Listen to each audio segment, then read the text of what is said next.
Hey team, so I'm at home about to go to the gym, about to sacrifice for my future because I do not enjoy going to the gym, but I know that by doing this, I'm making a better future for myself. So I'm saying that because studying is something that I will tell you I do not enjoy myself. I've had to do it a lot because I've got a couple of licenses, but it's a sacrifice for my future. So I've had to learn different approaches to allow me to effectively and efficiently study so that I can pass my exams on the first time and equip myself to move forward towards whatever goal I'm trying to accomplish through that new license. So this video is really just a short video to give you my advice on how to best prepare for a licensing exam. I know that a lot of you all have gone through school already. You know what it means to prepare for exams, but in some cases it may have been a while since you've last prepared for a licensing exam or any kind of major exam. So consider this just a personal refresher on what has worked for me. Now I'm going to preface this by saying I was diagnosed with ADD as a kid, right? And I'm sure I still have a touch of it, okay? So I'm telling you that this approach has been extremely effective for me. And it has allowed me to make sure that I pass exams, like I said, on the first shot. I don't just pass exams by like 1 or 2 points. I pass exams by like 10 points, 20 points. Like I'm a beast at exams. So it's not because like I'm hyper intelligent. Like we just discussed, I'm working with some faulty tools every now and again. So I'm just telling you the systematic approach that has allowed me to best prepare for licensing exams. All right, so let me jump right in. So the first thing is schedule your exam. That's the first one. Schedule your exam. I recommend taking your exam within probably about 7 to 9 days, or no more than really 7 to 9 days after you took your class. Now, here's why I recommend that. Because these classes are not designed to make you an expert in insurance. It is designed to teach you how to pass the exam. You'll become an expert once you start working with us because we'll train you and you will figure out which lane you want to focus within, and then you'll become an expert from there.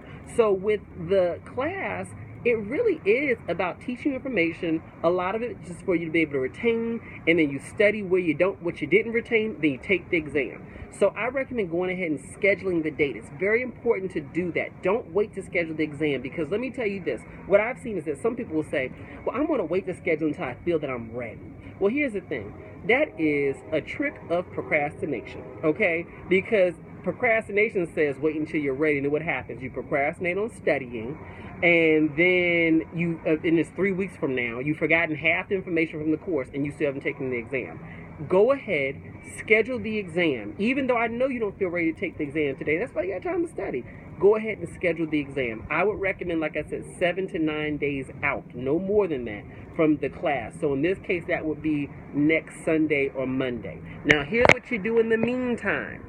After you have scheduled that exam, you create a study schedule. We are all busy adults. So with that understood, the time is not going to magically be created for you to study. You are going to have to be intentional about that. I personally recommend setting aside anywhere from about an hour to 2 hours a day to study. Where do you find that time? Well, I'll tell you what worked for me. I decided to wake up an hour early every morning when I was studying. So today's Sunday. So I would say, I would schedule maybe an hour to study in the morning, because morning is your best time. Mentally, it is your best time. Many psychologists have proven that that's when we are able to do our most complex tasks and able to focus much more is in the morning.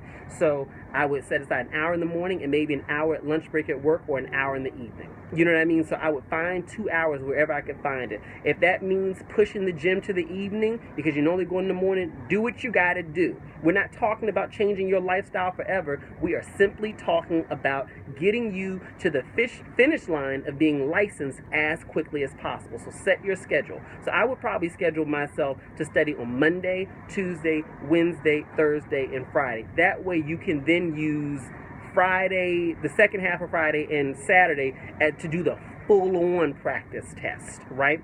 So if I know that I'm studying 10 chapters and I've got 5 days to really study, I would schedule to study 2 chapters on Monday, 2 chapters on Tuesday, 2 chapters on Wednesday, so on. So you break out your studying. Do not try to study everything in one day.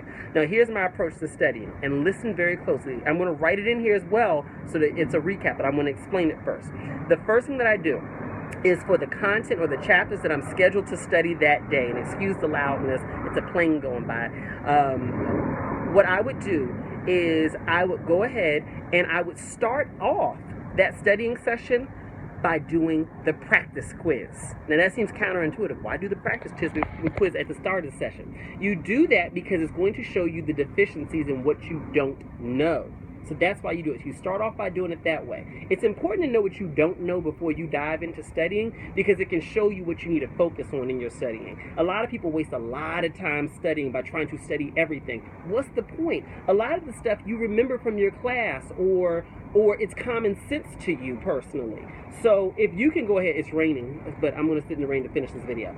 So anyway, so by you focusing on the by you knowing what you don't know at the start of the session, then you can focus your energy fully on those areas. So, all right, so you've done the practice test. You've now realized there are 7 areas that you don't know within this particular chapter. You go specifically to those areas, and then you figure out what is the information that you need to know. You take that and you summarize it by writing it down. Just write it down in a little notebook. Use the notebook that your trainer gave you. Write the answers down, right?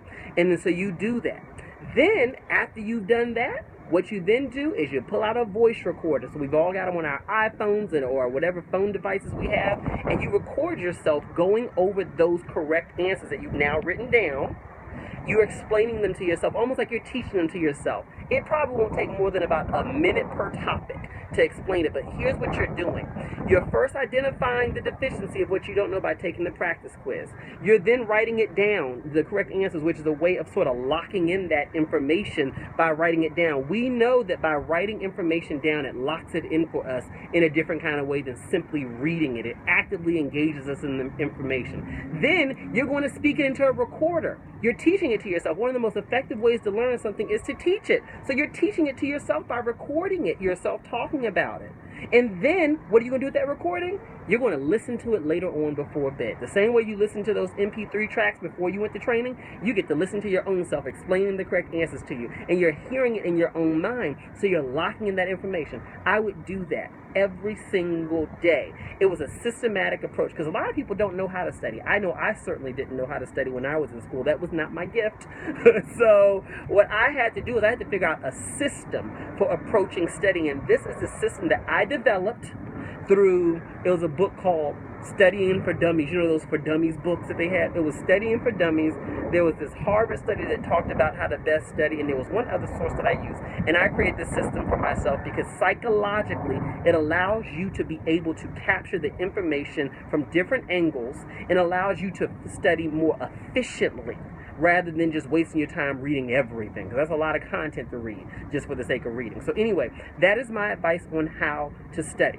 So your first step right now is to go to the links that were provided to you by Mr. Coleman or whoever your trainer was and schedule your exam. Get it on the calendar and then prepare yourself. If you have moments of being discouraged while studying, and I'm sure some of you will, because I certainly had those moments, I want you to remember this one statement. Moments of sacrifice can create a lifetime of paradise. You only have to pass this test one time, and then you never have to take it again, okay? So just remember, in those moments when you're discouraged, just remember, moments of sacrifice can create a lifetime of paradise. All right, best of luck. I cannot wait to have you guys, officially join the team. I can't wait to sign your first commission checks. I can't wait to work with you and your initial clients. And we're going to get to that finish line quickest by you taking these steps that I just advised on. Talk to you soon. Bye-bye.